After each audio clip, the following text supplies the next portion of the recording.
All right, boys. How well done? All right, man. Not bad, man. Not bad. That's class. Better than normal. Let's start it off in a positive. Hearts having ruined their weekend. Yay! Weird 2 feeling for a weeks in a row, Saturday. man. Yeah, what do you do with ourselves now, man? There you go. Hopefully this one works because the world of karma literally killed us last week because we'd won and we were going to be all positive and happy clapping. We lasted about 2 minutes and then got chucked out. So let's hope this week we can actually bring you some live reaction. But we're all set up. Ando's back in Newcastle. He's got that laptop's been chucked out. Ian Caffrelled it, threw it out the door. Correct. We're back at it. Cool. Like we said, we will try, we just tweeted out there, we'll try to go through any of your questions from the match and we will try and go through anything in the live comments as well. Cool. Anybody want to? I think Kev, you've got an encyclopedia of notes about how shite that game was, or how great that game was, or whatever it is you want to discuss. Thoughts on the game? I think you're 100% right. It was shite. First half really shite. Second half just shite. I tried to do what I now going to class as a Shanks review of every player from the starting lineup, and then just generally the subs. And amazingly, nobody got above an 8 because I didn't think MD actually deserved it. So that's the way I'm looking at it. I'm happy to go through it if you want me to go through it now. Well, we'll come through it. We'll come back to it in a wee second. So for everybody joining us, obviously, Hearts played Ayr United at Tynecastle today. It was Hearts 2, Ayr 0. I believe, Ando, does that put us 15 points clear? The top of the league with Dundee and Dunfermline both winning today as well. Normally I'd know the answer to that, but because I've been lazy and trying to get all this sorted out, yes it is. 15 points. So we're on 45, Dunfermline are on 30. And am I right in saying there's 7 games left? Is that right? 7 games. It was a 27 game season, and yeah, that was match 20. So yep, absolutely bang on. Cool. So as we've said all along, the ultimate goal of the season is to get out of the league, and we're pretty much going to be doing that as well. Brad, what was your thoughts on the game? I think the key word for me today was perseverance. Like, watching it, you do. I understand why Kev's so frustrated, but they didn't set up as a 5-4-1. They set up as a 5-5. And if you're trying to break down, you've just got to. I mean, Moffat up front for them was pitched 35 meters away from their goalkeeper. Like that's how tight everything was. And if we were so condensed through the middle, it's just about moving the ball until we get a break, and it did happen. So I am relatively pleased that we got the result and we dug it out, because that kind of shape, that 5-5, just kills any sort of play and any sort of kind of free flowing game. So I'm pleased. I'll take it. I'm pleased. But so here we'll play devil's advocate because we always like that phrase on the show. David Hopkins was the manager of Morton when we went to Greenock, who played the 5-5-0. If we were all sitting here on Tuesday and if we were all trying to predict how Ayr would have set up, we all would have pretty much said there'll have been 5-4-1 or 4-5-1 and compact and come for a draw. So why did it seem to be such a shock to us that that's how they were going to play? Do you know what I mean? That was before David Hopkins was appointed as well, and you know how he put us up against the last time as well. Okay. Shanks, you got anything that you stuck out for you at the game? What, just in general, the whole game? We'll go into the first half and we'll talk about the second half in a wee bit of depth. We'll do the socials, but just a wee quick comment about the game. I just thought there was loads of hopeless, lofty ball passes forward with no really much happening. As you have said, not to just fucking repeat what you are saying, the two banks of fives absolutely killed it. Don't think we had much penetration at all. Thought it was fairly pedestrian, boring, and Jamie Walker changed the game, and I've no idea why. We're persevering with Gary Mackay-Steven.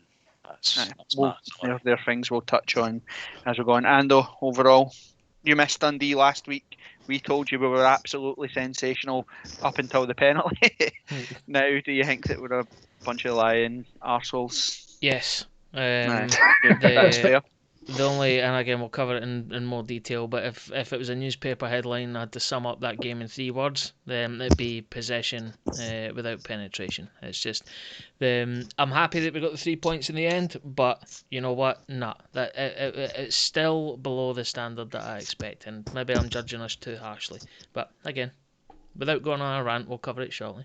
Aye, no, I think it's fair, and I think that'll echo most of the people watching or listening to this. I think we'll all be perfectly, or pretty much on the same page, I'd imagine. So if we go back for balls kicked, we back-to-back starting 11s, haven't we? Woo. Seems to be a reoccurring theme there. That we're getting Standard Robbie Nielsen, eh? standard. So All the predictable. time, Picking the same team Never every changes week. it, just always the same stuff.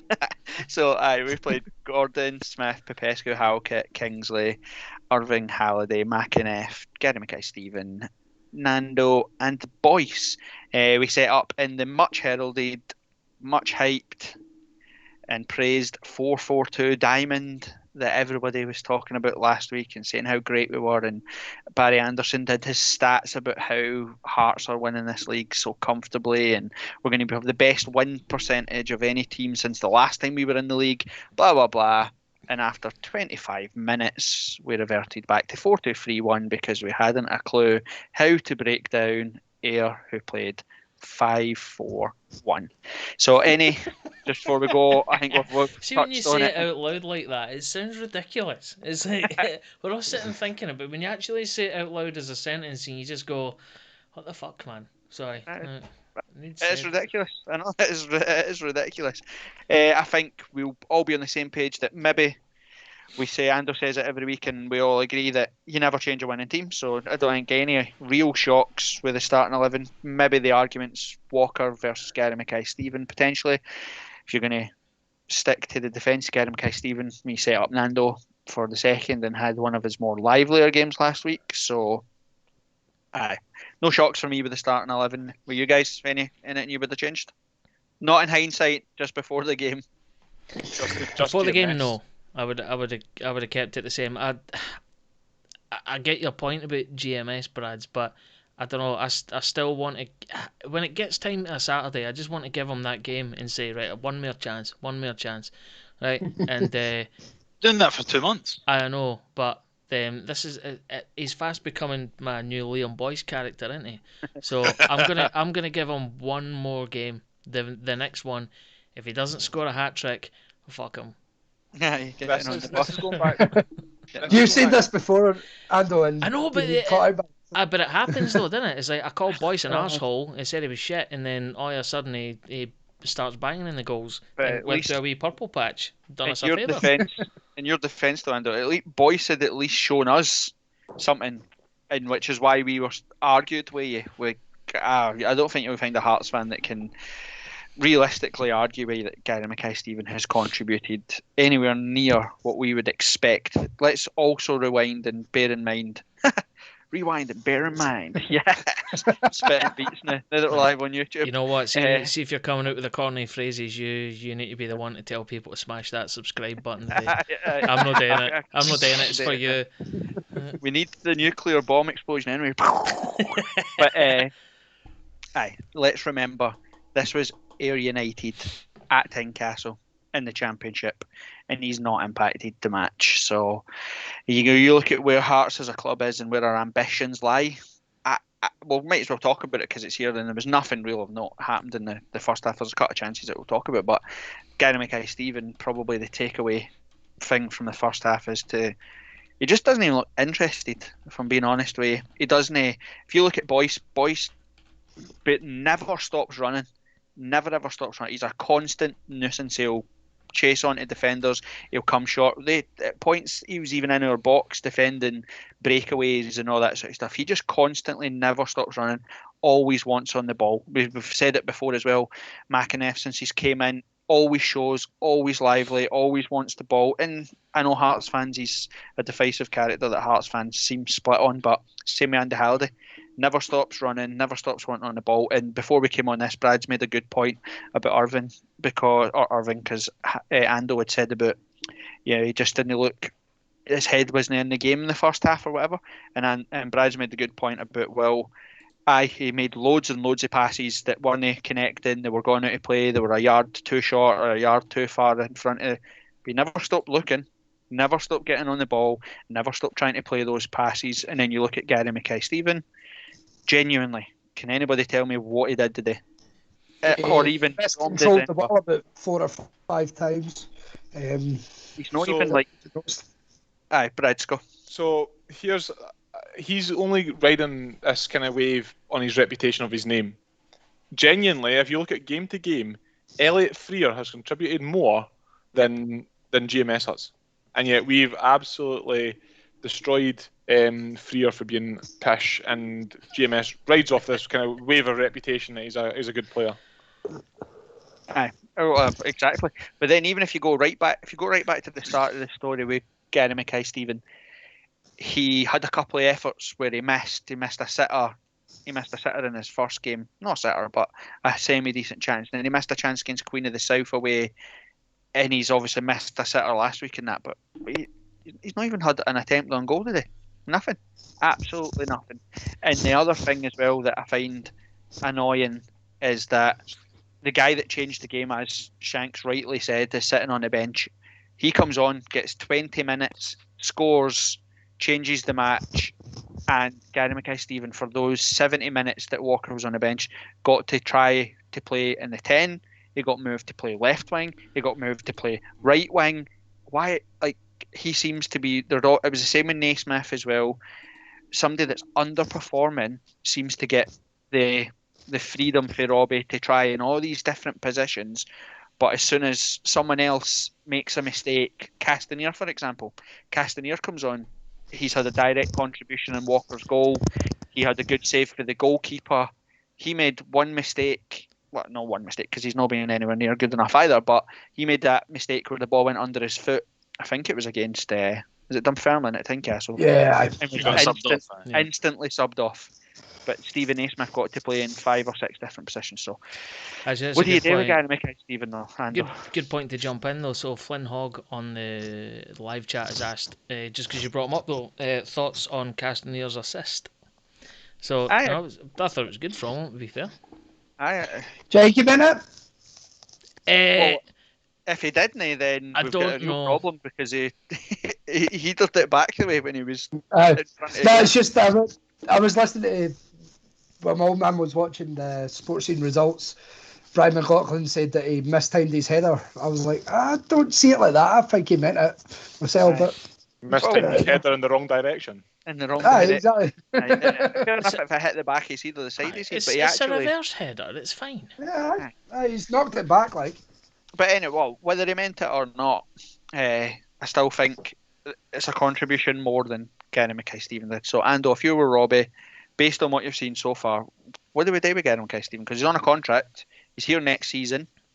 Do we just put it down to lack of game time? Do we put it down to the No. standard of the league? Or do we just put it down to application now? I think it's not down to the standard of the league, because he's better than, well, on paper anyway, should be better than the standard of that league. It's not game time either. He's got quite a few minutes under his belt now, and for all the running about he does, plus what he does in training, should absolutely be up to scratch. I hate to say it, but I reckon the problem's in his head. I think it's a confidence thing. So I don't know what you do with him. Is it a case of, right, and you touched on it a couple of weeks ago when you said it felt like we were just desperate to get Gary Mackay-Steven a goal, right? I mean, you know what? That time is past. Cut it, right? Put him on the bench. That'll maybe he'll react to that, because he's certainly not reacting to having 90 minutes on the park every weekend. So maybe fair. try that deal. It's fair. Shanks, what were you going to say?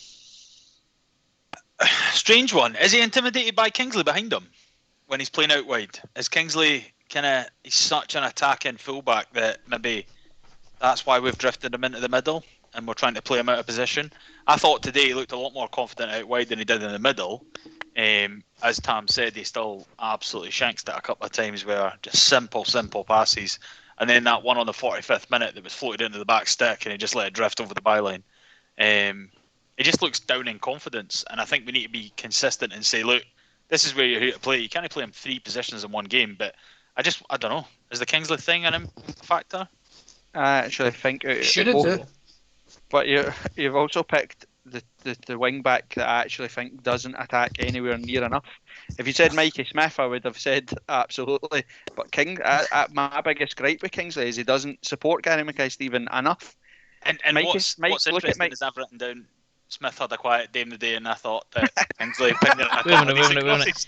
crosses. Have you got the paper the wrong way, Runeshanks? Because like, No, I've got it there. Like, It's there. Says, were you watching the Smith was first? quiet. Were you watching the first 8 minutes before Hearts obviously never put 50 pence in the live streaming meter, and it cut Kev, off?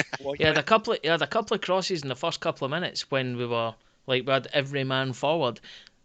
If you're basing the entire performance on just that 8 minutes or 10 minutes or whatever it was, then that's wrong, man. Mikey Stewart. Well, that 10 minutes was Mikey before Stewart. I Fucking hell, Mikey Smith. started drinking pints. So that's Oh, right. Right. How much you had to drink, Ando?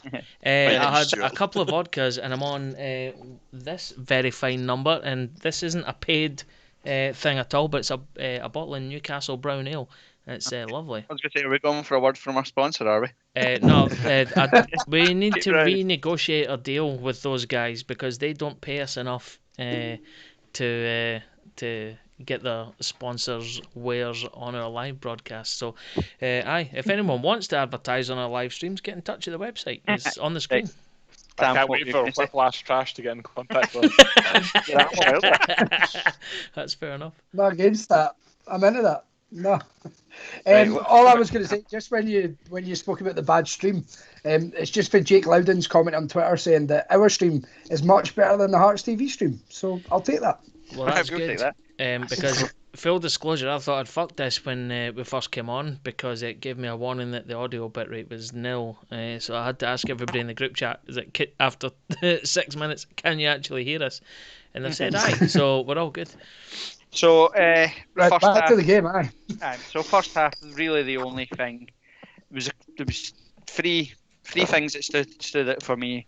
Two of them was when we actually got the ball down, played one touch passes round the corner, all that type of stuff. We managed to get Nando through, had a shot from a tight angle. It was a good save from the keeper, but your resident goalkeeper Brads will tell you that goalkeeper shouldn't be getting beat from that angle, but it's a good save. It was nice interchange. It was nice play. Then the other only thing of note again was nice play from Hearts. Played with a bit of tempo, one touch passes, release McInnes down. He cuts it back. A very good pass. Loads of people just smash that across the face of goal. It's a nice cut back to Halliday. Halliday, decent shot. You can say it straight at the keeper, but the keeper still got to make the save, makes a decent save. And then Smith and Nando and Halliday tackle each other, and we don't score.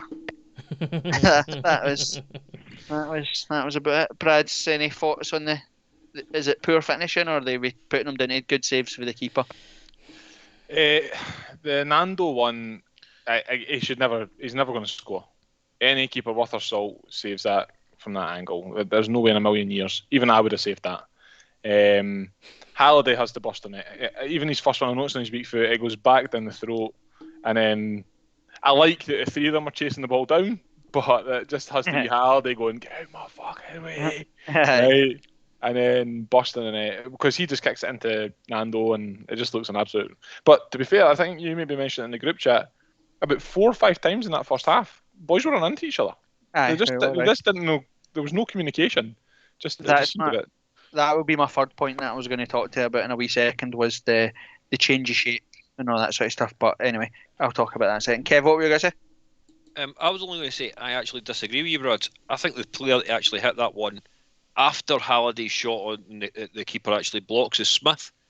If you look at it from behind the goal, Smith is the one that's actually running onto it. No having to change his body shape or anything like that. Smith's the one that's running onto it. It has to actually scream at both of them and actually, if need be, take the two of them out. Aye. It was a bit of you go, oh no, on you go type thing. It was a bit, and like I agree with what Brad just said there, is that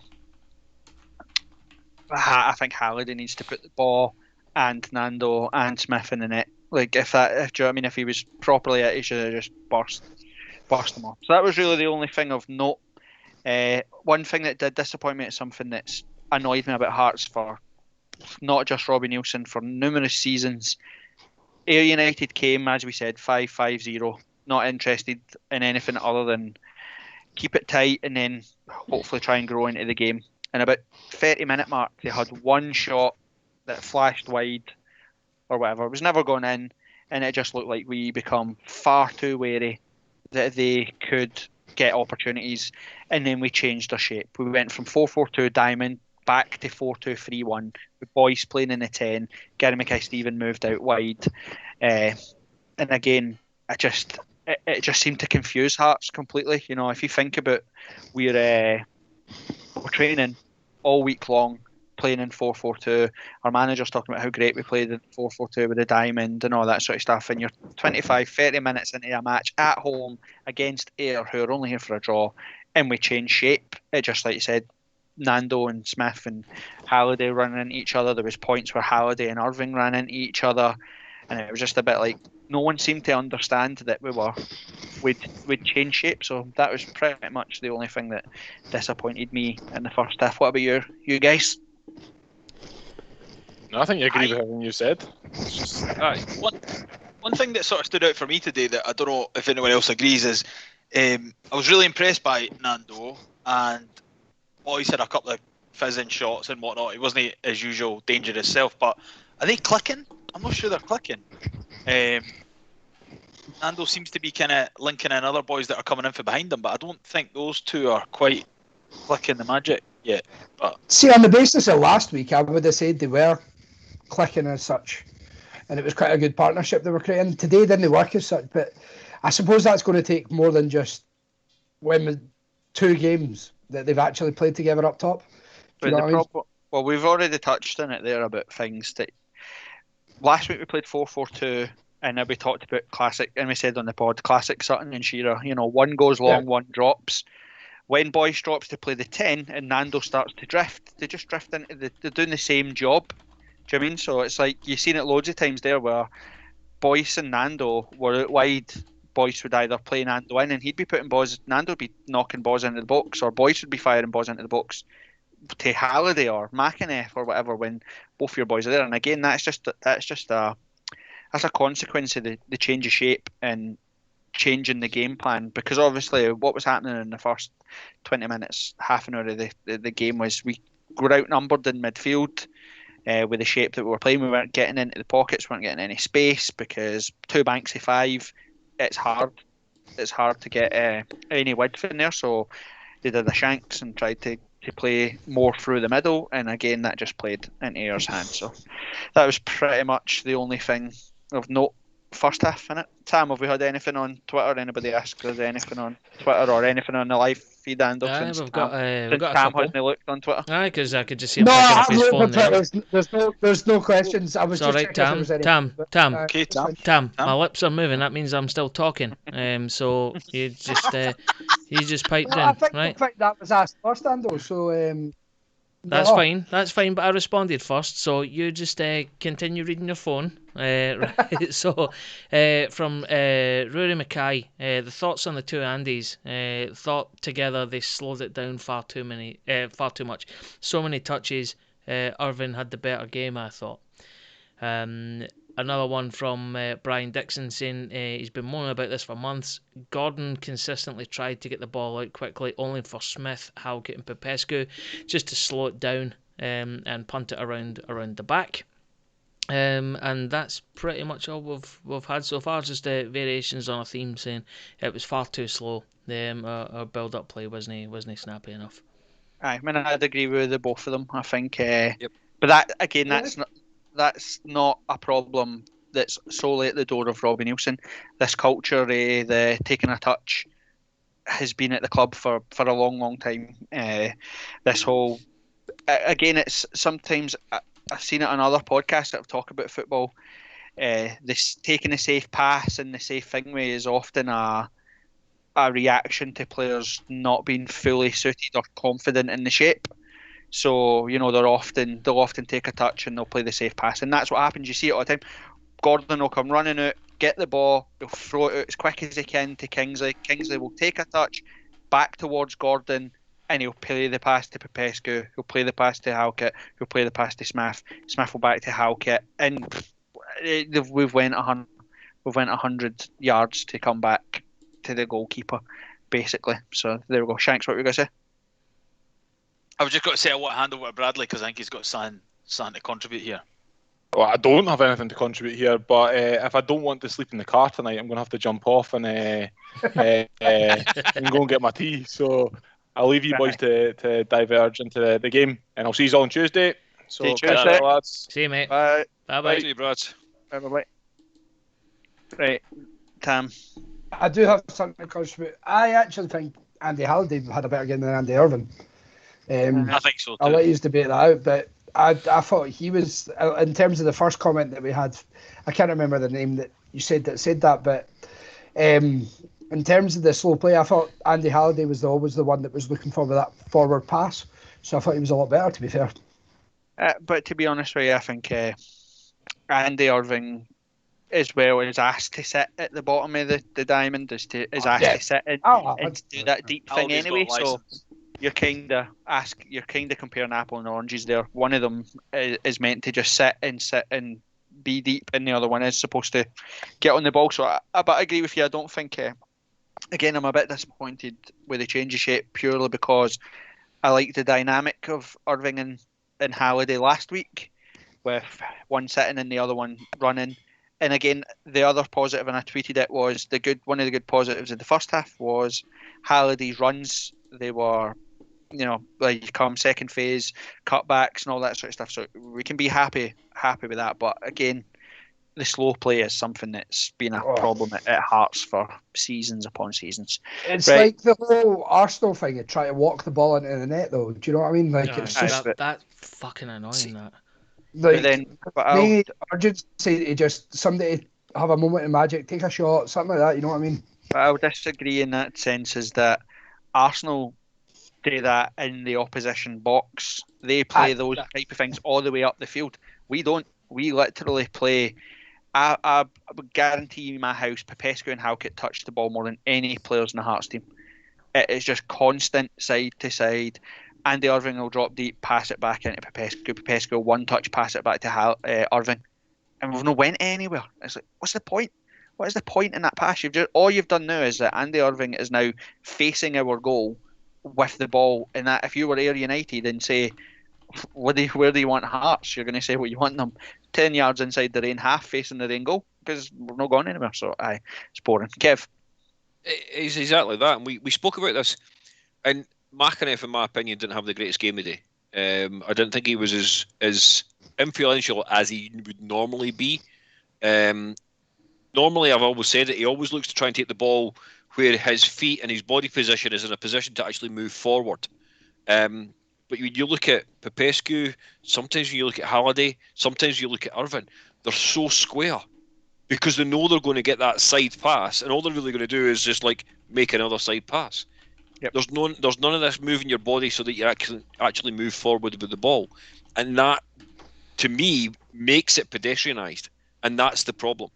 There's also maybe another aspect of, I know that the club have this whole thing about box soccer. And if you watch box soccer, a lot of it is take a touch, make the pass. Take a touch, make the pass. And I get that, but there's sometimes you've just got to go, there's no touch, it's make the pass straight away so that you move forward, get past the actual, that back, that first five, or that, in regards to the 5-and-5 that Ayr set up with the day, and it just doesn't do that. And it allows the guys to, the opponents to actually get, again, their bodies behind the ball, and that just makes it even more difficult. Aye, and it's predictable, and that's the problem. Yep. So that was pretty much it for the first half. Second half, I thought we were better in the second half, but again, that's like we spoke about last time. That's for saying, if you're shite or utter shite to just shite. Do you know what I mean? That's like that's the jump up in performance that we had. But I thought that we played better in the second half. But Shanks has already alluded to it, so there's no point in beating around the bush. The substitutions, we made a double substitution midway through the second half where McInnes and Gary Mackay-Steven went off, and we brought on Walker and Castanier. And instantly, we just look to play and look to be much better with Walker. Again, like we've all spoke about there, you being square. Walker just takes the ball and instantly wants to go forward with it. He takes shots on goal. He plays nice passes. Castanier was lively as well. I thought Boyce came into the game more when Walker came on as well. So, was there any thoughts on the substitutions? Not that hasn't been said already. The Walker substitution was instrumental for me, and that is pretty much all it needs said. I'm glad Castanier came on as well, obviously with his absolutely sublime assist, which he totally meant. Yep. Aye. We'll come to that in a second. Mm. So then here's the thing that this will shock you guys, right? He's ready. Oh, about Shanks, before I shock you, you can go. What you saying? So, no, just for notes, like Walker's come on in the 66th, 67 minutes in, he's had a shot. I skied it, but still, 79 minutes, he's had a shot. It's went wide, but he's had an effort. 82 minutes, fizzing shot, saved. That came off a Nando run, and he scored in 84th. Like, come on, he's done more in like 15 minutes than GMS has done in about fucking 4 weeks. True. Right. So, as you've just alluded to it there, he's ready. This is going to absolutely shock you, right? See what we did? We put a ball into the box for our 7-foot striker, and guess what? He scored. Can you actually believe that? We actually put a ball into the box, and the biggest person on the park, Kevin James, actual one, and we scored. Can you actually believe it? Sometimes football is just so simple, innit? But being serious, what a difference it makes. Andy Irving again, he's had another assist. He has the most assists in the championship. Puts it straight onto Nando's head, and it's exactly what he's been talking about for in his press since he's come here. Play to my strengths, put the ball in my head, and I'll score goals. And that's exactly what he's done. What has he played now? 7 games for Hearts? Is it as much as that? 7 games. I think it's only 6, isn't it? I don't know. That's why I'm asking. 6. The So, graphic 6. was shown before the game as well, Who's this? 6. Nando, how many games has he played for Hearts? I wrote down that he scored 4 and 7. Right, so there you go. So, the very trustworthy and reliable source, Shanks, says that he's played 7 games, scored 4 goals, and has 3 assists. Correct. 7. You can't grumble at that. Do you know what I mean? I think he's played.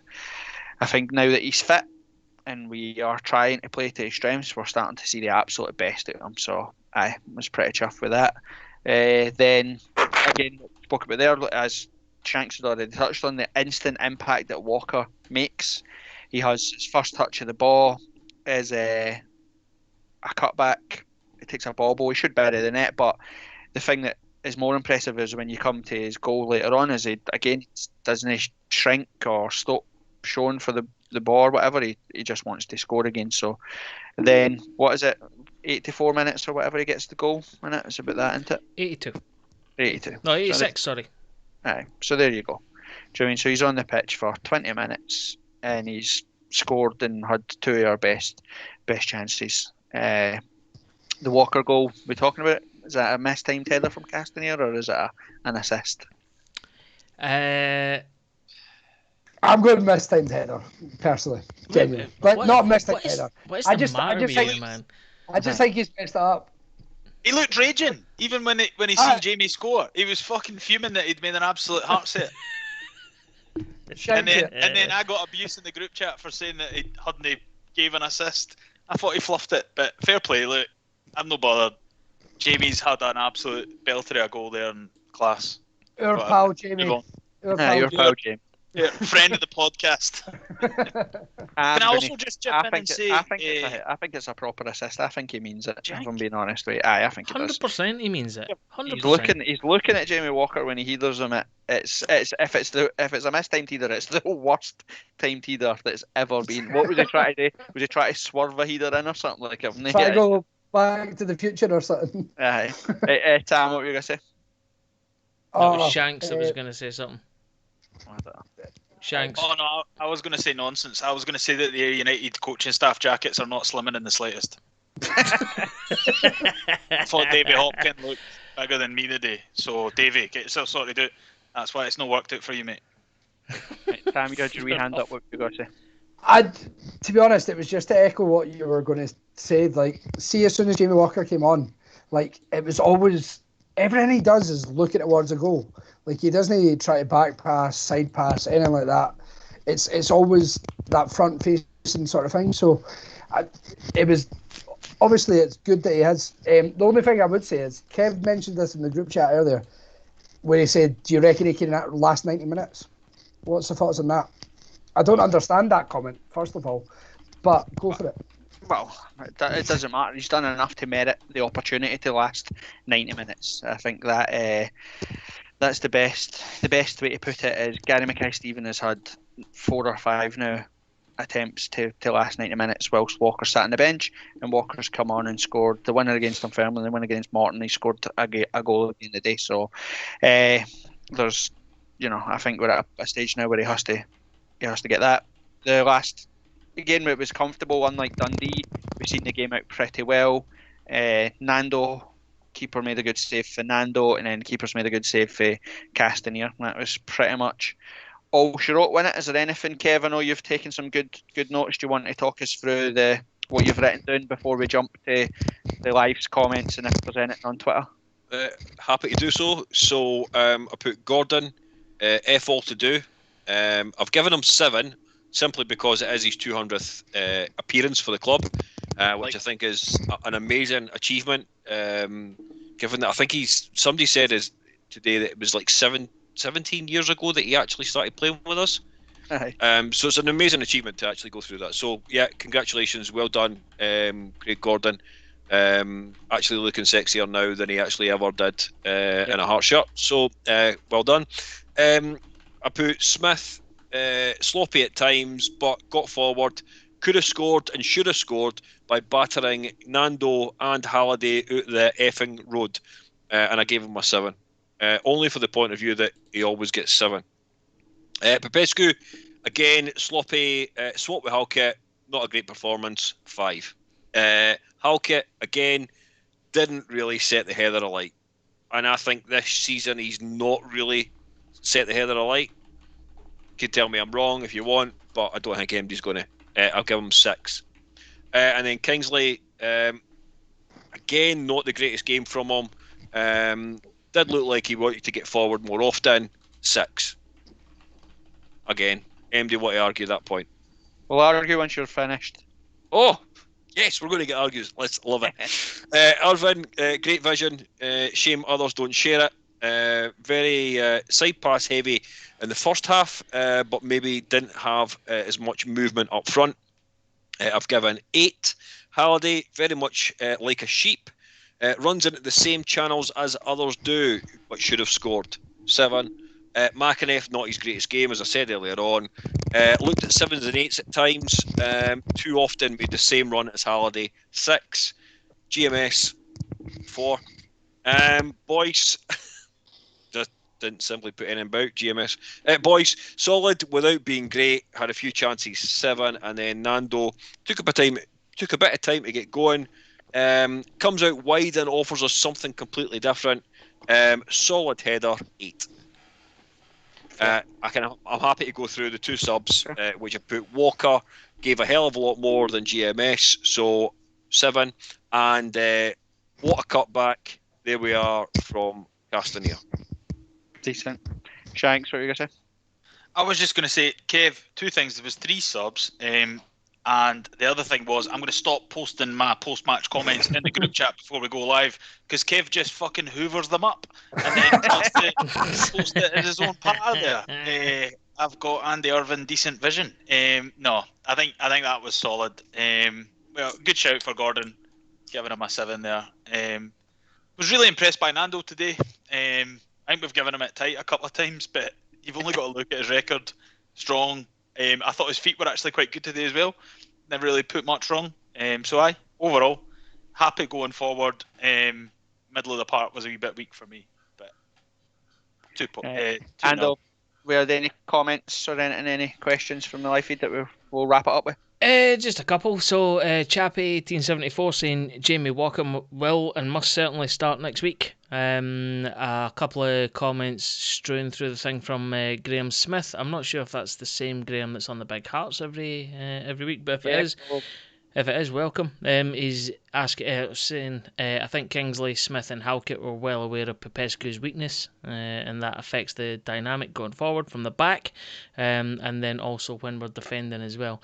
And then just another comment from Flynn Hogg saying, just touching on what we spoke about earlier on about the 5-5-0 and how it can be tough to break through and not easy at all. So that is pretty much us up to date. The only other thing is we'll welcome along Craig Cairns, friend of the show, who's just subscribed, though he's not commented anything. He's getting a notable mention.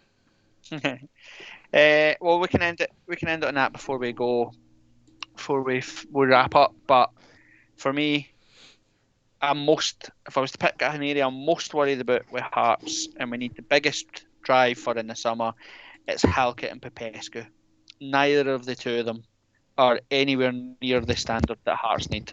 They both, Popescu gets called a bomb scare. Halkett is every bit a bomb scare as Popescu is. Now I think did you say it was Flynn Hogg that had maybe mentioned some? No, it was Graham. It was Graham that had said about Smith, Kingsley, and Halkett, or maybe nervous because they think that Popescu makes mistakes or whatever. To be honest with you, I think if they are nervous, Kingsley and Smith, they'll be nervous because they know that Halkett isn't covering Popescu's mistakes either. I don't think they're the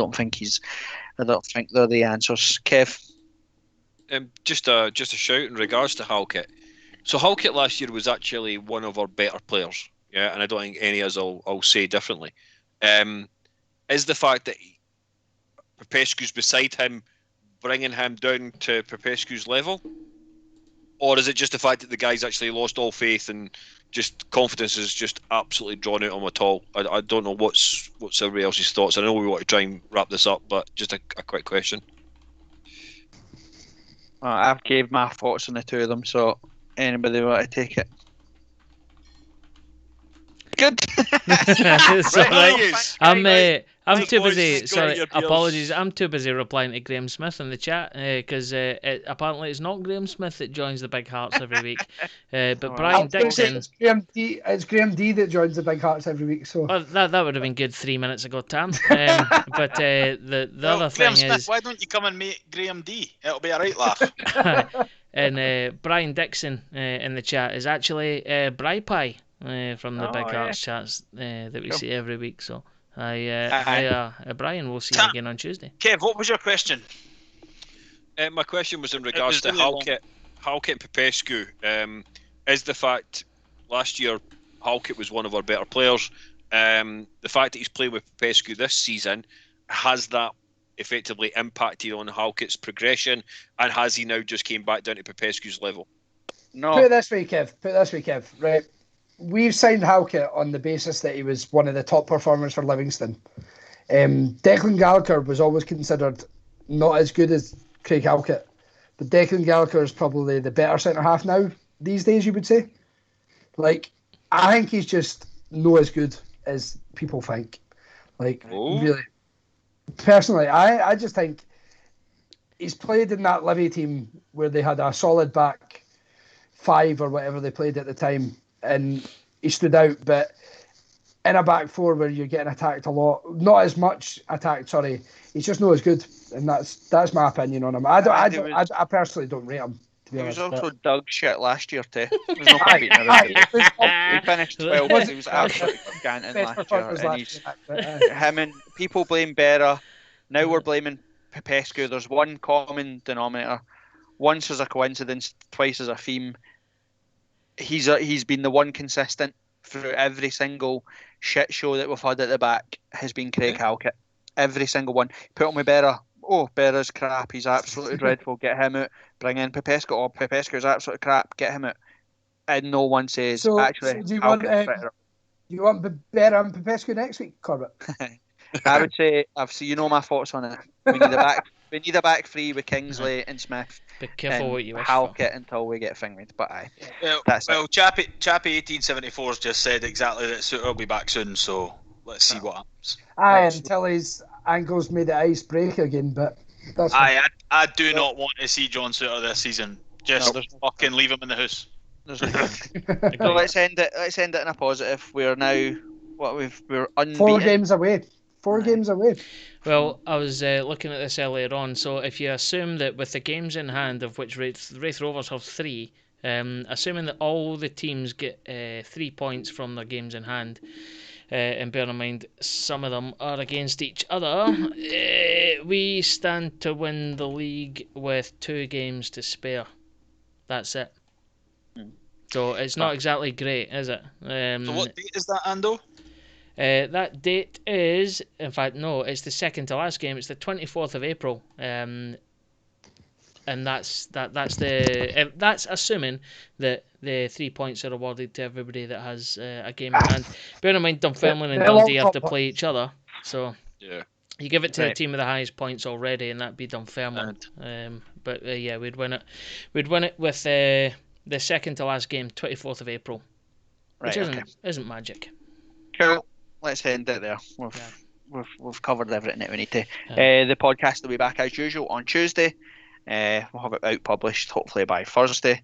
Any questions, again, you want to get in contact with us, get in contact with us with the socials. Thanks to everybody on the live stream. Like and subscribe, the usual gash that we have to say with everybody. But we Smash appreciate that it. button. We appreciate it. It's great that we get the numbers that we do and the interactions. The reason that we do it is because we like talking about it and we like the interacting with you guys, so we appreciate it. And I'll see you all on Tuesday. See you later. See you next Tuesday, guys. Boys.